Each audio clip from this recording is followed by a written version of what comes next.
What does it take to break a barrier no one has ever crossed before? A child born to Black Caribbean parents in a Canada where opportunity was limited for Blacks. A young man who chose dignity over silence, who believed he belonged in rooms not built for men like him. He wore the uniform of the Royal Canadian Air Force. He stood in courtrooms demanding justice as a lawyer. And one day, he walked through Parliament's doors as the first Black member of Parliament in Canadian history. His name is Lincoln Macaulay Alexander, and today I honor his climb, his courage, and the legacy that reshaped this country. Welcome to Black Canadian Legacy, where I tell the stories that Canada must never forget.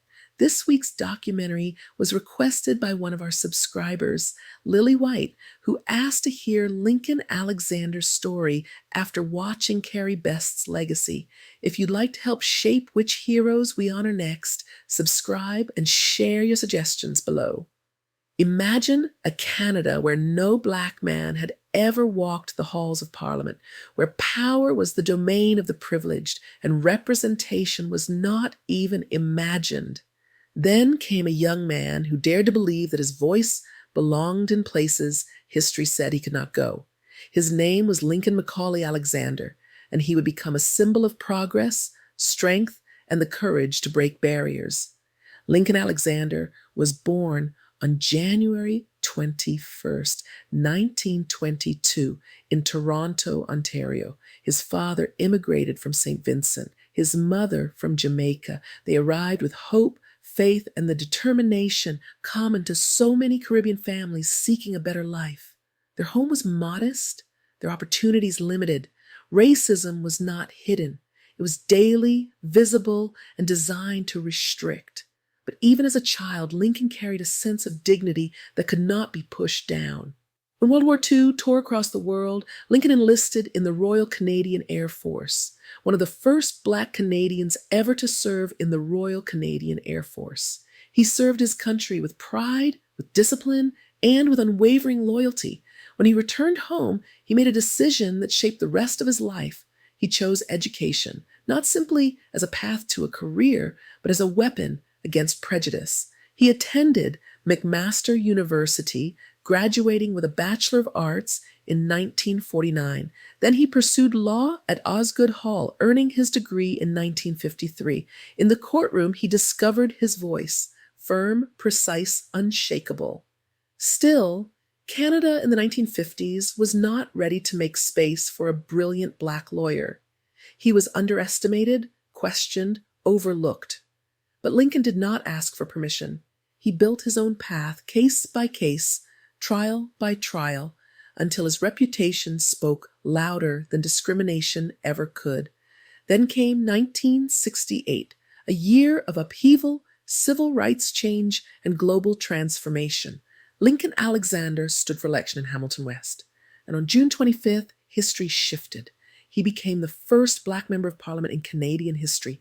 Cameras flashed, headlines rolled, children across the nation looked at him and saw a possibility they'd never seen before. He did not simply enter Parliament. He opened the door for generations. For 12 years, he served with honor and unshakable integrity. He fought for fair labor laws, for immigrants, for workers, for those without power. He earned respect, not because he was the first Black MP, but because he was brilliant, direct, and impossible to ignore. In 1979, another barrier fell. Lincoln Alexander became Canada's first Black cabinet minister, appointed Minister of Labour in the government of Joe Clark, a Black man sworn into cabinet, standing shoulder to shoulder with leaders of the nation, something unthinkable just a decade earlier. His time in Parliament eventually came to a close, but his story was only halfway told. In 1980, he was appointed chair of the Ontario Workers' Compensation Board, reforming and strengthening systems that protected ordinary citizens. Then, in 1985, history called again. He was appointed Lieutenant Governor of Ontario, the first Black person to ever hold a vice-regal office in Canada.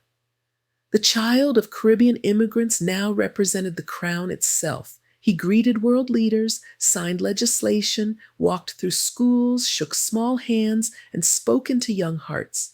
Yet he never became distant or elite. People described him as warm, present, a man who looked directly into your eyes and made you feel seen.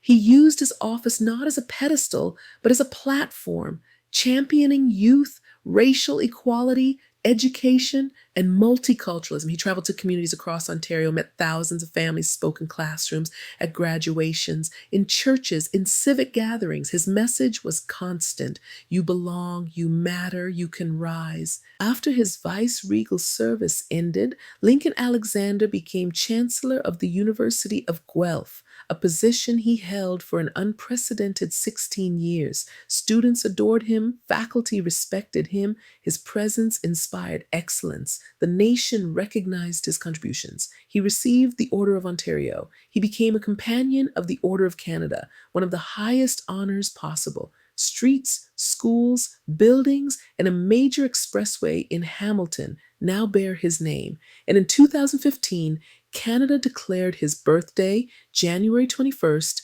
Lincoln Alexander Day, a day to remember leadership, courage, representation, and the unstoppable force of possibility. Lincoln Alexander passed away in 2012, but he left behind more than his name.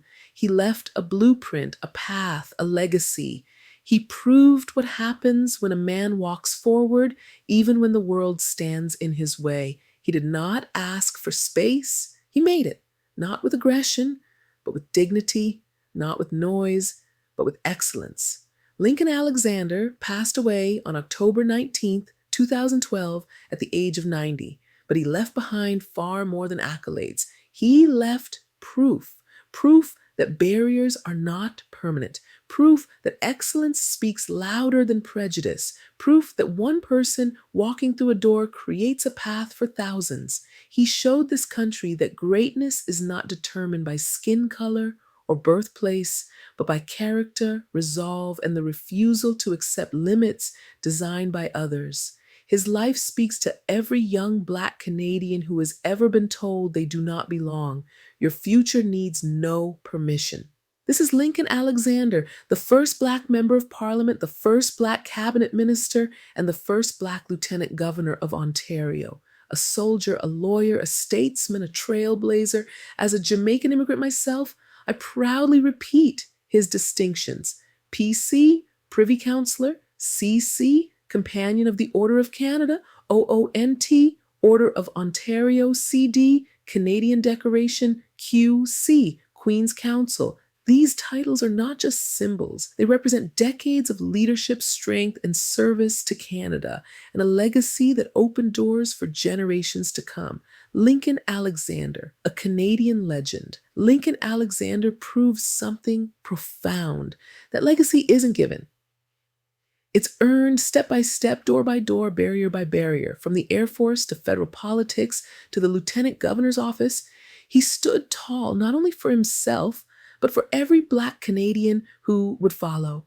If his story moved you, share it, speak it, and let his name continue beyond time. And tell me in the comments, which legacy should we honor next?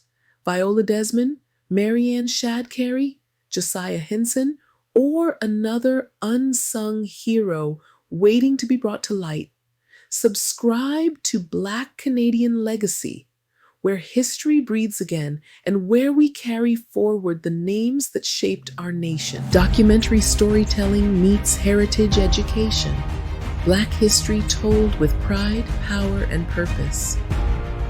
As we journey through the past to understand the power of the present, subscribe and join the movement to keep these legacies alive, because our history is Canada's history.